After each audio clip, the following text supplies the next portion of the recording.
Good morning or good afternoon, depending on when you will be seeing this video.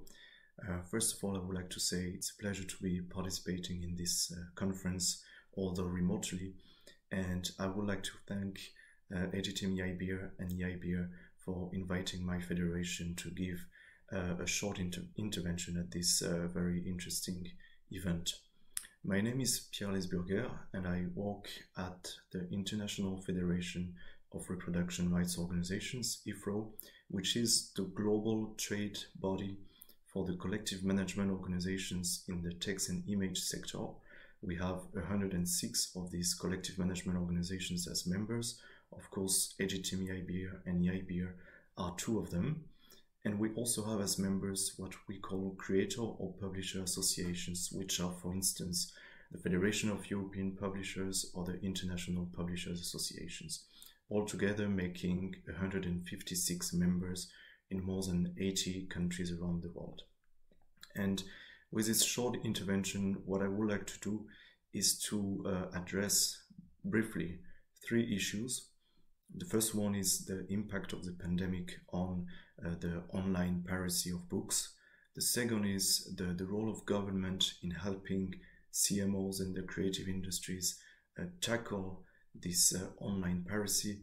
And the third one is to give you a bit an overview of other organizations that can also help in enforcing copyright. So once again, many thanks for inviting us today. And I will try to be relatively short, because I know, especially when it's a video intervention, the attention span is not so long. So to start with the impact of the pandemic on the online piracy. What we have seen from statistics and from reports all around the world is that piracy has increased a lot during the lockdowns and during the confinement. I don't think it will come as a surprise to you. It's probably the same situation in Turkey. And to give you an example, a member in Spain told us that the online piracy has tripled during the pandemic. And unfortunately, as the piracy went up, the book sales did not go up. They were mostly flat, and then the curve started to go down, which means more people are reading books, but they are not necessarily buying more books. Rather, they will indulge in online piracy, which of course is a big concern for all of us, as we are still in the pandemic, but also when we will be out. What can we do to tackle this online piracy? If you would like to have more information on this online piracy during the pandemic, I would refer to the EU Counterfeit and Piracy Watch List, which is a document that was published by the European Commission in December 2020, and which gives you a lot of information and data on online piracy, and in particular in the book sector.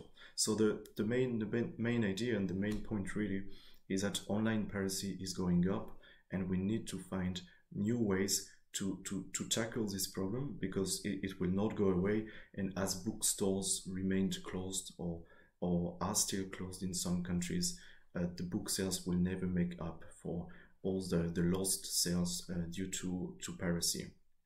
I saw also some interesting, although worrying information. That's 4 or 5 years ago, where there was an estimate in Spain for the book sector that the online piracy costed $103 million that were lost due to online piracy. And if this piracy would disappear, it would result in the creation of 20,000 jobs and more taxation payment by publishers. So it would also be good for the economy of the country to have this online piracy tackled. So I believe there is really something in this for everybody to come together and try to address it. The second thing that I wanted to say is in relation to, okay, we have these big problems. We have books that are being sold online, that are pirated, that are not legitimate. What can we do? And I know that in Turkey you are doing a lot of activities. You have a lot of initiatives and successful ones. We often report about them on the IFRRO website, so that all our members can hear about what you are doing. But something that we have always seen is that a key aspect of fighting piracy effectively is to rely on the government and for the government to help. When you look at the copyright system, we often say that there are three pillars: legislation, enforcement, and the management of the rights. And in each of these three pillars, the government has an important role to play. Legislation, obviously, is for the parliament and government to pass legislation that will provide a good basis for copyright.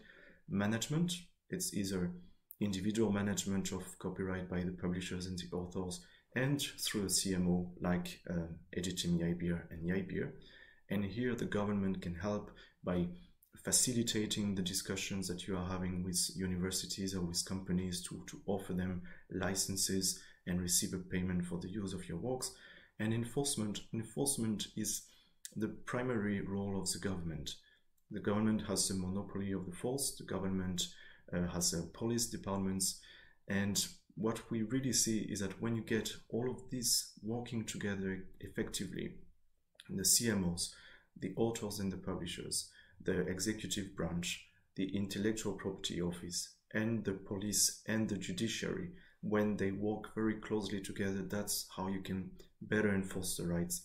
In particular, when it comes to online piracy, which is more difficult to tackle because you're talking about websites that may be hosted in a different country, you're talking about users from other countries, and it gets very complicated and difficult to tackle this. And this is where the support of the government is so important. So I would really only like to highlight this point, how government support is key to help the CMOs and the publishers fight against this online piracy, which, by the way, we see in every country around the world, really. I don't think there's any country that is spared from this plague, but all these countries are developing their own ways of tackling it, and always the support of the government is an important component in being successful at that. So these were really this was perhaps my main message, how in order to have better enforcement, you need a symbiotic relationship with all these different partners. And now, what can you do? What can we do more than we already do to fight online piracy? There are a number of organizations around the world that you could work with and that could also help you with this problem. I will give you some examples. Of course, IFRRO, my own federation, we are happy to work with you. We have agreements and we have a good cooperation with, for instance, the European Commission, the World Intellectual Property Organization. So just to give you an example, and we have done this together already in the past with the Turkish CMOs. You can tell us if there is a certain website that is hosting content, or if you have a certain problem, and we can report it to the EU authorities and see if they have a way of being involved or talking to the people involved.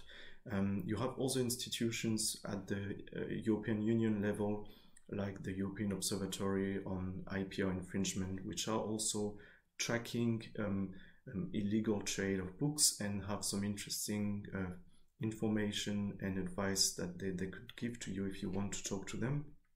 And I also mentioned the World Intellectual Property Organization, which is the United Nations agency dealing with all matters having to do with intellectual property.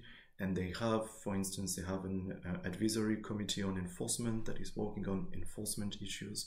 They have a lot of materials available to sensitize people to the respect of copyright and IP. They offer services where they can train judges on specific aspects of IPR infringement, in particular on the internet. So there are many different ways of trying and again strengthening your activities and your actions against online piracy of books. And just to finish, I want to give you an example of something that our Spanish member has done. And I'm using this example because I know that you at YAYBİR have had a lot of successful negotiations with Facebook and also platforms. And what our Spanish member has done is that they realized that there were hundreds of thousands of people using Telegram, you know, the application Telegram, to exchange pirated copies of books and other printed materials. And they entered into a discussion with Telegram, and the end result was that Telegram agreed to block about, I believe, 20 channels on which pirated books were exchanged between 400,000 people. And now they will continue doing this with WhatsApp and with other platforms. And we have other examples of similar actions done where the CMO, representing the publishers and the authors, enters into a discussion with these online platforms or social networks or applications and try and talk them into blocking the sources of online infringement and piracy of books. So it's a huge problem. It's one that we have seen, unfortunately, increasing during the pandemic, that's clear. But there are also many innovative ways, and we can learn from each other. We can learn from this Spanish experience and try to replicate it somewhere. We can learn from what was done in Turkey and use it in neighboring countries. So that would be really my end words. It's a huge problem, and one that YAYBİR and Editing YAYBİR are fighting very successfully against. The role of government is essential in this, and has a key role to play in helping you fight this online piracy. And thirdly, there's a lot to learn from abroad and a lot of other institutions that you can talk to and also learn from them. So I wish you a very productive and fruitful conference and a nice day. And once again, thank you very much for allowing me to speak to you today.